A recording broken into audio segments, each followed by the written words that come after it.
And this is a scenario that I, unfold in Faustian Futurist, where then the rump state that remains in the American heartland is reframed as a new Confederate States of America, the CSA, the Confederate States of America, flying the Confederate battle flag as its national standard.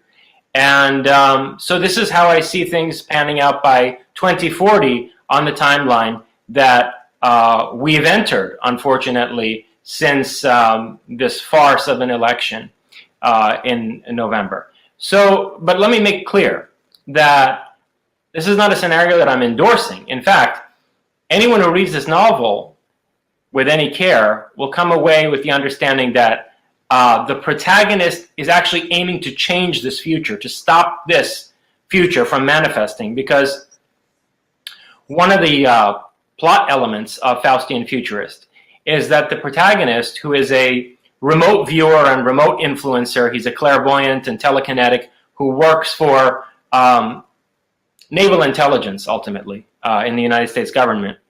He has previously assisted the CIA in shifting the timeline.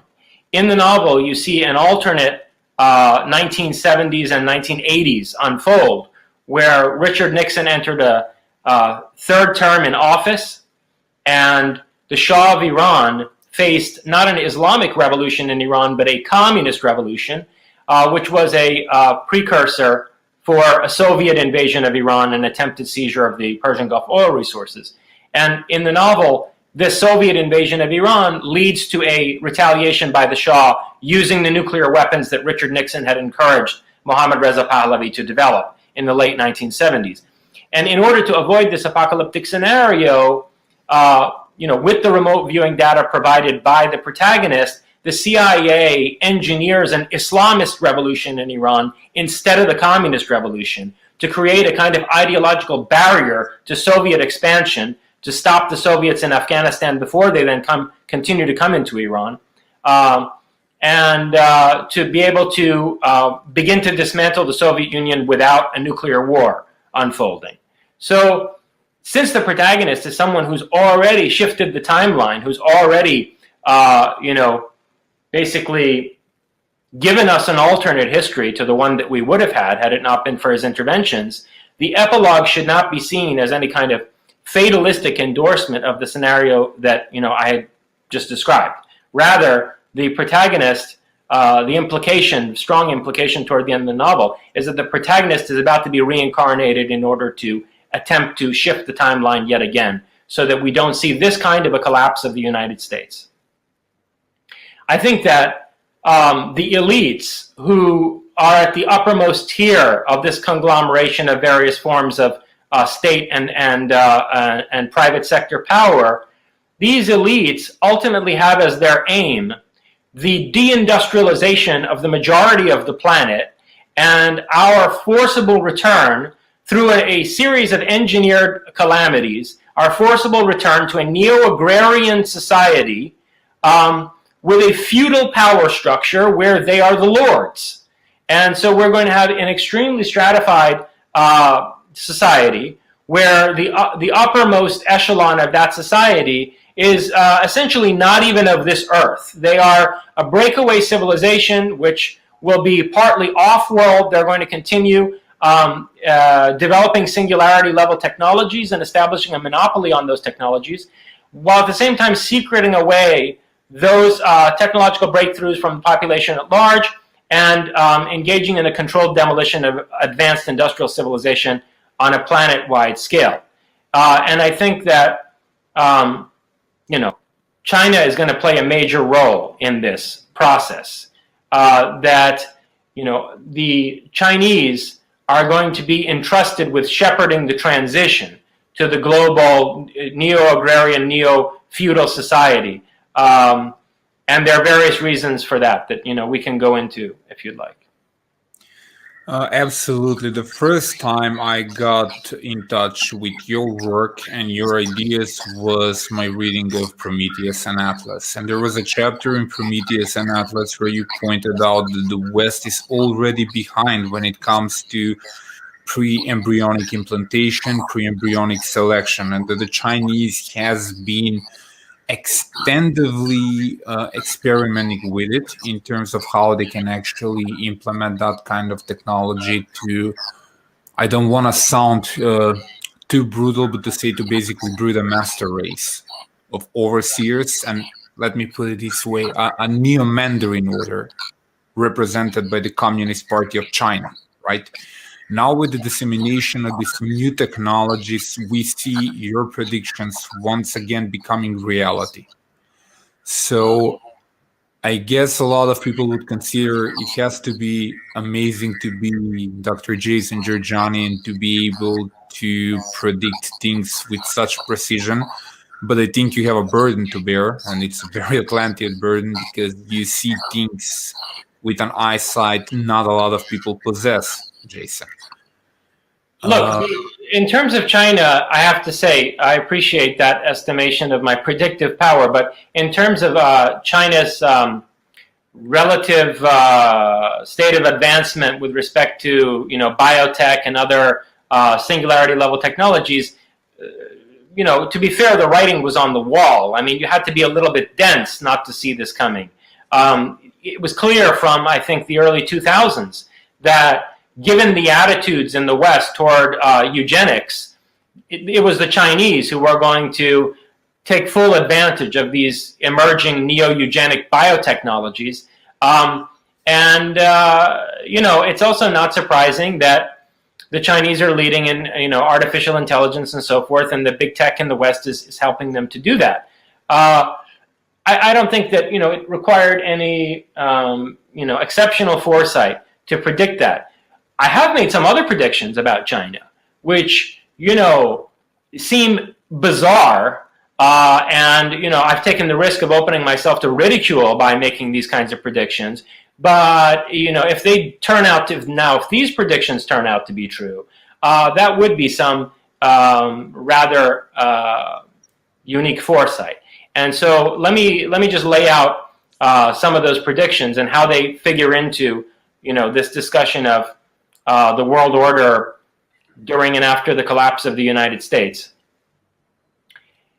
You discussed a neo-Mandarin order where the Chinese use these, emerging technologies, these, singularity level technologies, cybernetics, genetic engineering, and so forth, to raise themselves up to a superhuman level while the West drags its heels. I actually don't think that the end game is for the Chinese to be the overlords of the earth at all.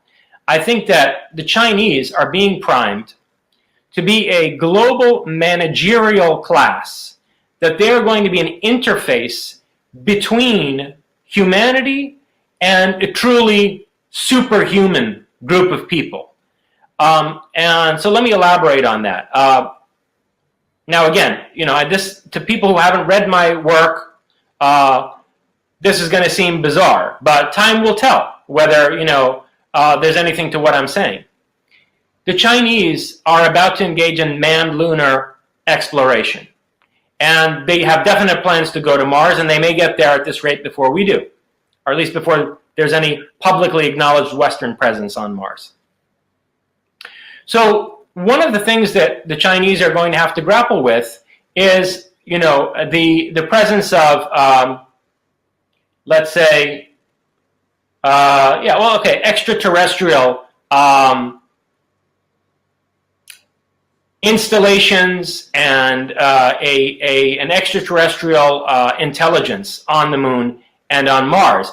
And this is a concern that the United States and the Soviet Union shared from the early 60s onward. Even before Apollo, there were various lunar orbital photography missions that were carried out by the National Reconnaissance Office and others. And the Soviets also had satellites taking pictures of the moon before, the United States planted the flag there. And it was recognized by both the United States and the Soviet Union that the UFO phenomenon on the Earth is connected to, a humanoid presence on the moon. and also on Mars. And the Americans and the Russians decided to conceal this. They reached a consensus that it wasn't in the interest of either superpower to disclose this information. And there are various reasons, for that we could get into. Some of them may have been justified. But in any case, there was a consensus policy on this. Now the Chinese are going up there. And I submit to you that the Chinese will break with this consensus, and that the now no longer truly communist but Confucian-minded Chinese government is going to decide that honesty is the best policy. And they're going to go up there and, and by the way, when they landed their lander on the moon, they went straight to the dark side of the moon. They're going to go up there with their manned missions, and ultimately, maybe not the first mission, second mission, but once they get to the point where the world expects that the Chinese will start mining the lunar surface for helium-3 and bringing it back industrially to the Earth to power fusion plants and so forth, at that point, the Chinese are going to reveal what's on the dark side of the moon. And I think that in advance of that disclosure, which is going to humiliate what's left of the United States, and by the way, also humiliate the Russians, both of whom will have at that point been shown to have deceived the entire global population for decades and decades. On the lead up to that Chinese disclosure, I think they have engaged in discussions with various quasi-corporate elites in order to develop a framework for the reorganization of sociopolitics on this planet in the wake of that disclosure. And here you have to consider that, now I don't want to get, the devil's in the details to some extent, but I don't want to, get into the details of this, right off the bat. We can go down that alley if we want to, but whatever that disclosure entails, if there's a civilization that has some presence on the Earth and that's on the moon and on Mars, which is vastly older than the recorded civilizations, in Earth's history, right? Whatever the content of the disclosure of that civilization entails, it will most certainly pull the rug out from under the revealed religions. There will be a psychotic collapse of Judeo-Christianity and Islam in all its forms. I think, as I suggested to you in our previous discussion, the Catholic Church will hold out for the longest because of the kind of capacity for adaptation and hierarchical decision-making that it has. The same qualities that make the Orthodox inclined to consider the Catholic Church a vehicle for the Antichrist are going to give the Catholic Church an endurance that some of the other sects of Christianity will not have. And the same might be said for Shiite Islam as compared to the vast Sunni majority. But overall, the Abrahamic religions face the prospect of a catastrophic collapse. And the West has the Abrahamic religious belief system as its theological basis, in my view, unfortunately. And so such a disclosure is going to be catastrophic to the Western world. There will be violent social chaos, as if there weren't enough catalysts for the disintegration of society. Once this disclosure takes place, we're going to see a total unraveling. And so I think that various corporate intelligence, elites have decided that because the Chinese have a belief system that will be largely unaffected by this disclosure, okay, because Confucianism, which is now replacing communism as the dominant ideology of China, because Neo-Confucianism will be able to handle this kind of a disclosure more effectively, the Chinese, who are already bent toward, highly disciplined, ordered society, will be able to maintain, as it were, peace and security during that transition more effectively than the West. And this is why we're seeing now I'm not saying people, executives at Facebook and Twitter and Amazon know this, okay? But at the very highest level, I think this is the basis for decision making. And the decision has been made to defer to China and allow China to guarantee peace, security, discipline, an orderly transition into a post-disclosure world after the Chinese space program becomes the agency for the disclosure of this extraterrestrial presence which predates the civilizations of our recorded history and which has profoundly shaped all of them. So one of my concerns is that the way in which the Chinese will act as an analog of the Raj in the British colonization of India is a kind of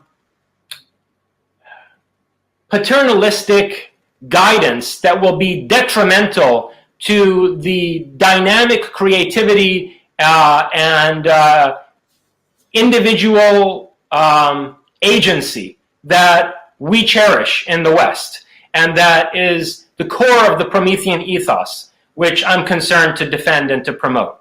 So this is the heart of the ideological struggle that I see us facing, around the middle of the 21st century. If we read your latest book, can we have a glimpse into what the Great Disclosure will be and what lies on the dark side of the moon? Yeah, so I've discussed Atlantis in my various nonfiction writings, beginning in Prometheus and Atlas, and then it came up again in the essay Black Sunrise and Lovers of Sophia. And I think there's even some mention of it in novel folklore. But I come back to Atlantis with a vengeance in Faustian Futurist, and I actually, since it's a work of fiction, I evoke Atlantis, and my protagonist is a reincarnated Atlantean. Actually, he's the reincarnation of Nikola Tesla, but it turns out that Nikola Tesla was a reincarnated Atlantean. And so, through the eyes of the narrator, his flashbacks to his previous life in Atlantis, you get a sense of what Atlantean society was like. And although this is a fictional portrayal, it's based on, at this point, decades of research that I've done on the subject of Atlantis. And I've come to the conclusion that, basing myself on research done by scientists like Robert Schoch, the geologist, work that was done by Rand Flemeth on, the glaciation of Antarctica that, Colin Wilson collaborated with him on, and, Charles Hapgood's theory of the Earth crustal displacement.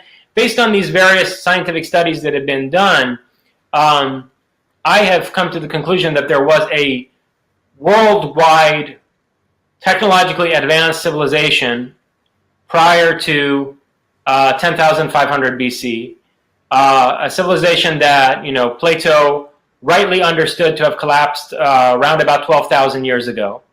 And that in the UFO phenomenon, or what they like to call the UAP phenomenon these days, with their, fake, minimal disclosure that they want to push forward these days in the mainstream media and coming out of naval intelligence and so forth. In any case, what I think we're facing in the UFO or the UAP phenomenon is not so much any alien intelligence that comes from some other solar system or, that's non-human in nature. What we're really facing are fragments of the collapsed Atlantean civilization, which ultimately achieved a solar system-wide level of expansion. And so I think that we are dealing with people who have a very long lifespan, who are capable of thinking in terms of cycles of civilizational rise and decline. Oswald Spengler, right? That kind of thinking. Yeah, not even just Oswald Spengler. I think that the Atlantean way of thinking is the basis for the traditionalist conception of time and world history. That, the traditionalist conception that you see in René Guénon and Julius Evola, of which, they're getting from the Hindu, Yuga system and so forth. This is a pale, reflection. Imitation or reflection. Distant echo of the kind of cyclical thinking that the Atlanteans have. And by the way, you see this going back to Plato. Plato wrote about Atlantis in the Timaeus and Critias dialogues. But he has other dialogues, like I think Cratylus, where he also talks about these world ages. The world ages idea is very prominent in Plato, of cycles of decline from a golden age to a silver age to an iron age and so on and so forth. And so I think these Atlanteans, who have a very long lifespan, are capable of thinking in terms of these cycles, and that it's idiotic to ask the question, well, why don't the aliens just land on the White House lawn? Why don't they just disclose? Why don't they just establish diplomatic contact with us? No, first of all, we're not dealing with aliens. We're dealing with the fragments of a collapsed worldwide human civilization. Okay? And second of all, these people think in terms of natural cycles of decline. And so what they're going to do is they're going to wait out the decline and fall of the modern world, perhaps accelerate it in certain ways, but then wait until a moment when instead of being resisted as invaders, they're going to be welcomed as saviors. Why wouldn't you do that? I mean, that is how to run a proper psychological operation. If you have the time for it and you're capable of thinking on that kind of a scale, which, in part, I think they're capable of, not only because they're a more ancient civilization, that is capable of far more discipline because of the type of organic state that they have, but also simply because their lifespans are much longer than ours, so much longer that they were perceived as gods in antiquity, immortals, as compared to the mortals who we are. And so I think that what we're going to find on the dark side of the moon, and again, I'm not speculating here. This is based on what Ingo Swann and other remote viewers saw when they were working for the CIA. It's based on the photographs that were taken by the National Reconnaissance Office orbiters that went around the moon before Apollo was even fielded. What we're going to see on the dark side of the moon is a gigantic city that looks like the ruins in Bolivia and Peru and the megalithic structures in Egypt that predate Egyptian civilization, like the Sphinx Temple and the Osirian and Abydos, titanic megalithic structures, but on a metropolitan scale. And we're going to have to deal with these ancestors of humanity. And I am deeply disturbed by the prospect that the Confucian Chinese will welcome these ancestors as, wise, sagacious, paternalistic guides for humanity in this darkest hour. And they're going to, like the Raj in British colonized India, they're going to sell out the rest of the planet and facilitate the colonization of the earth by a civilization whose sterility and non-viability was already demonstrated 12,000 years ago when it collapsed. So I reject their cyclical thinking. My whole, ontological orientation is futurist and, very much in line with what Zarathustra preached in opposition to the Vedic religion, and very much in line with the forethought that is quintessentially characteristic of Prometheus. So I believe that humanity should continue to evolve, and that, we ought not to be, first of all, subjected to a controlled demolition and deindustrialization, right? And then brutalized into believing that, the past 12,000 years were just a subversion and deviation that produced nothing positive, and then be forced back into this stagnant, sterile, organic state, this kind of hive-minded collectivist society that the Atlanteans had. First of all, I don't think it'll work. Okay, I think it will fail. But I don't want to see it take hundreds of years before it fails. I'd like to find some way to preempt this scenario.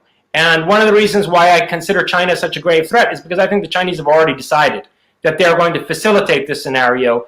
They think that, relatively speaking, they're one of the most intelligent populations on the planet, and that, before this disclosure moment arrives, they will have achieved hegemony and technological dominance. So, relatively speaking, they'll be better off than most populations on the planet, and, they're satisfied with that. So, I see that as a grave threat, and I think that, to come to the heart of the matter, we need people in charge at that disclosure moment who have the mentality epitomized by that American revolutionary slogan, "Give me liberty or give me death." And that's the last thing that you'll find in the Chinese mentality. The Chinese will not, read Sun Tzu. The Chinese will not fight a war that they think they might lose. They will not go up against an adversary who has all the odds on their side, right? The Chinese mentality is not one that's inclined to attempting impossible battles. What is the first tragedy in the Western world? I mean, what's the first tragedy in any culture? The tragedy of Prometheus. The first tragedian is Aeschylus, and the first tragedy that we have is Prometheus. Prometheus is the ultimate tragic figure in all of the recorded history of human literature and culture, right? So I am calling for a Promethean resistance against the kind of, Olympian mentality that this Atlantean old guard will attempt to govern on the basis of, and that the Chinese are all too happy to play into, right? So you're absolutely correct that the Chinese lack the tragic in that sense in which Prometheus is the most tragic figure in all of literary history. And I think that we need to make sure that at that moment, the moment immediately preceding the technological singularity, it's people with that tragic spirit who are in charge on this planet, who are willing to sacrifice the entire planet and its entire population and everything that we've built rather than to be slaves. Okay? Now, and let me just add that when I say the pre-disclosure moment, you can't separate the disclosure from the technological singularity. The reason that the disclosure will take place when it does, the reason that that Atlantis will resurface, as it were, when it does, toward the middle of the 21st century, is because these elders, ancestors, whatever, would be idiots to wait until we have technological parity with them. They will not wait for us to go through the technological singularity. In fact, if anything, they're going to make efforts to dismantle our industrial infrastructure and our various technological research programs so that they slow our advance toward the singularity, and they certainly will have to disclose themselves and assert their authority before we reach the moment of the technological singularity. So if you project the technological singularity at round about the year 2050, this disclosure will take place sometime before then, and in my novel I project it at the year 2048. Again, I don't think that that we're going to get that far. First of all, I don't think the Chinese have that kind of aspiration. So people often mistake, the basis for my opposition to China. I don't think the Chinese have this kind of superhuman aspiration. When the Chinese they discovered America, when the Chinese boats coming across the Pacific discovered America before Columbus, their impulse was to immediately pull back and burn the ships that had landed on the western coast of the Americas. Fear because of they the were so unknown? terrified. Sorry? Fear of the unknown? Exactly.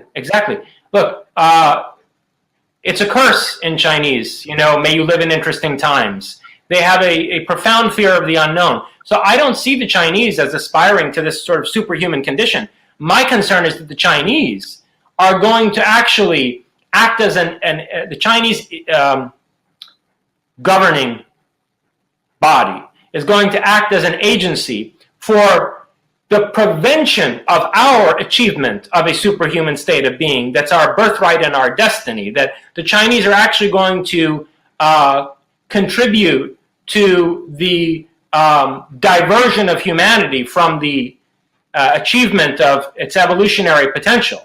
So as to keep us subservient and subordinate to these ancestors, as they'll call them in their Confucian framework.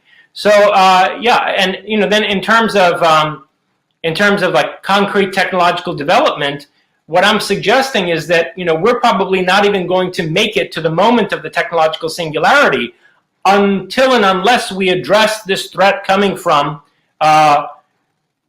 both these Atlantean survivors and also the breakaway civilization, the civilization that has been spawned from out of the American military-industrial intelligence complex that owes no allegiance to America at this point. Until and unless we address the threat of the amalgamated power and conspiring interests of the Atlanteans and the breakaway civilization, we're not even going to make it to the technological singularity.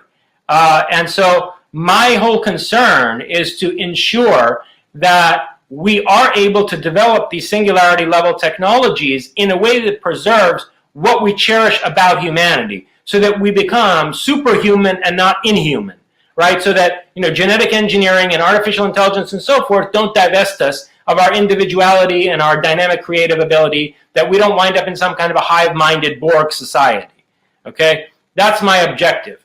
And I disagree with the assessment of these elites in the breakaway civilization that it's impossible to achieve that. That, you know, simply because the vast majority of people aren't ready for it, what has to be done is that the planet as a whole has to be deliberately deindustrialized. I don't agree with that. I think it's an incredibly cynical perspective. It's faithless, and also it's majoritarian and democratic in a way that I totally reject. Why should the minority of people, and here I'm not talking about any kind of financial elite, right? The parasites that we've spoken of in previous conversations, but why should a minority of creative individuals and free spirits who are ready to make this evolutionary leap be denied that possibility for continued evolution simply because the majority of people on this planet aren't ready for it? Evolution is a harvest. In every evolutionary leap, there is also extinction that takes place, right? I mean, there's a mutation, it's selected for, and the ones who don't undergo the mutation that's selected for wind up extinct. We are facing an evolutionary leap into, you know, being a race of Ubermenschen. We should take that leap while protecting everything that we cherish about humanity in the Promethean sense, in the sense in which, you know, Prometheus was our creator and we were created in the image of Prometheus, right? While protecting those qualities, we should ensure that we have the capacity to take that evolutionary leap, regardless of how few the people are who take it and how numerous the people are who select against themselves. I don't believe in democracy. The people in the breakaway civilization are bigger believers in democracy than I am. Look, if the Chinese officials want to come talk to me, they're welcome. Any day they want to knock on my door, they're welcome to come and sit and talk to me. And if they can convince me that this is not the policy that they're going to pursue, then by all means, maybe we can come up with a, you know, mutual vision for cooperation. Okay, but until and unless they come and they sit down with me, you know, or I'm extended an invitation to go to Beijing where I'm not going to be arrested at the airport, you're talking, you know, fantasy and pipe dream. When these ancestors reveal themselves, as they did selectively to some of these extremely manipulative contactees in the 1950s, like George Adamski and so forth, most of whom, George Hunt Williamson and so forth, most of whom were intelligence agents, by the way, and I deal with that subject in my novel. But when these ancestors reveal themselves to humanity at large, rather than these select contactees, there will be a lot of demoralized, browbeaten people who perceive them to be Ubermenschen, who perceive them to be Supermen. I mean, after all, you know, we're talking about, you know, 7 foot tall, beautiful Nordic supermodel, you know, Olympic athlete types. And they're going to be perceived by many as the Ubermenschen. They are not Ubermenschen. They are not the Supermen that Nietzsche was talking about. Nietzsche, if you go back and you really read, you know, The Will to Power and other writings of his, he described the Supermen as, he described them as being the product of a hothouse or greenhouse for strange and choice plants. The Ubermenschen are not some race of, you know, blonde beasts in the sense of, you know, what the SS was trying to cultivate. The Ubermenschen are like the X-Men. I mean, these are the kind of people that would represent a true evolutionary leap. And so I would like to see that evolutionary leap take place, rather than our being forced back into a position of subservience to these, you know, superficially dazzling Nordic, you know, ancestors. So I think we have to be very careful of how we conceive of the Übermensch. And when we think of it in the terms in which Nietzsche did, I agree with you that, it's a real concern whether, this transition, this evolutionary leap, this revolution will ever take place. Because more and more it looks like, humanity is being transformed into the last man rather than the overman.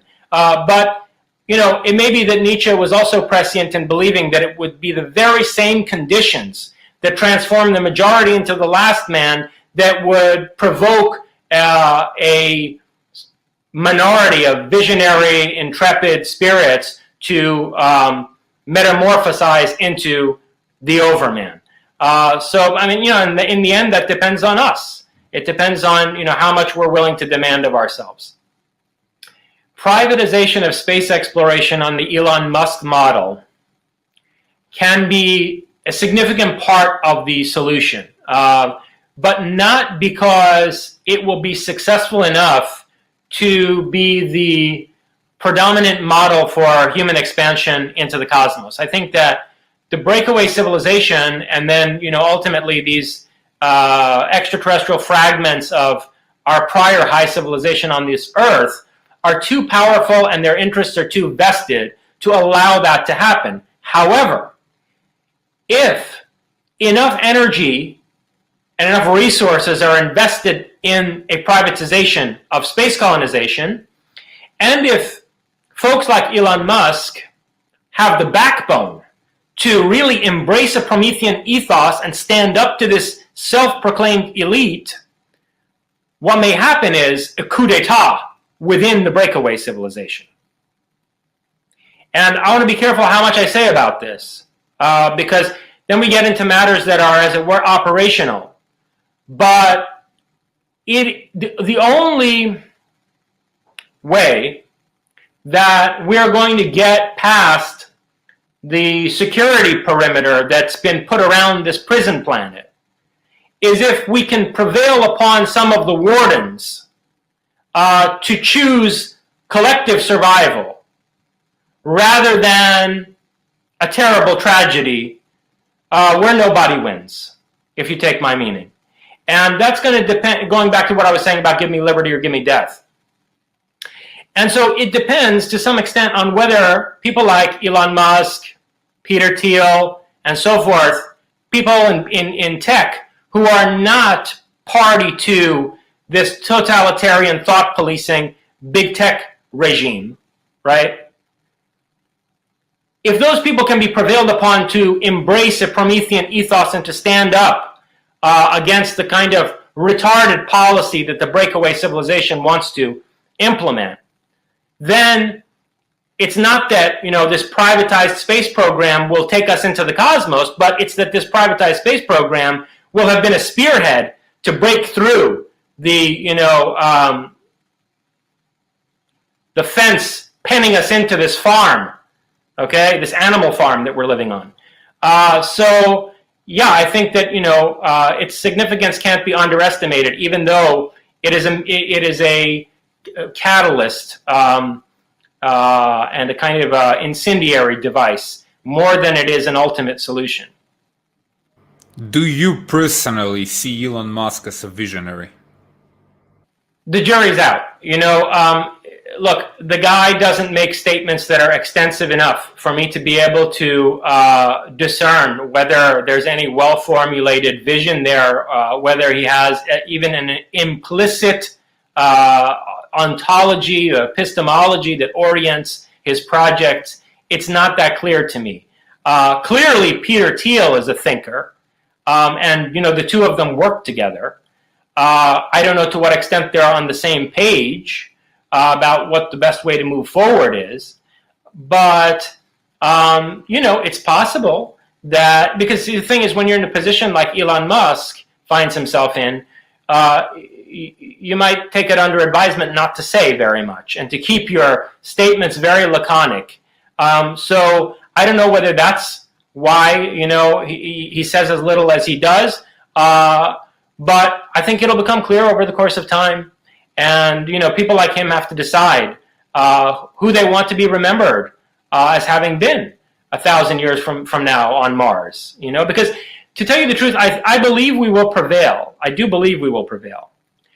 But it's a question of at what cost and how long will the struggle be, right? And how badly will we be damaged by this on a spiritual level? What kinds of horrific struggles will we endure until we have an evolutionary, forward-oriented humanity, rooted in all the best elements of our tradition, like the Promethean ethos. What will it take to secure that kind of future? And if we make the right decisions in the next few decades and have the guts, to make some very tough decisions in the next few decades, it's possible that we could avert, 1,000 years of horrifically violent struggle. And that, this could all come to a head by the early 22nd century. That's an achievable goal, and it's what I'm striving to help us accomplish. When you're trained as an academic, you become accustomed to a style of writing where, particularly, any bold claims that you might make and theses you might advance have to be thoroughly referenced. And, there are limits to what you can say within that kind of a framework. So I think that there are truths that can only be revealed effectively in the medium of fiction. And that's partly because there are truths that are intuitive in nature. The Greeks had numerous words for, they had several words for knowledge. And episteme is systematic theoretical knowledge of the kind that you find in academic works and the types of philosophical texts that I've written to date.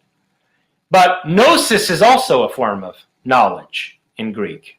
And this kind of intuitive, I hesitate to say clairvoyance, but, non-rational knowledge, which you find among many artists and poets and so forth, shouldn't be discounted. And so this medium of fiction, I found to be useful to express certain Gnostic insights that would not be as readily, expressible in nonfiction writing. So, that's one of the reasons why I decided to write a novel. And I also think that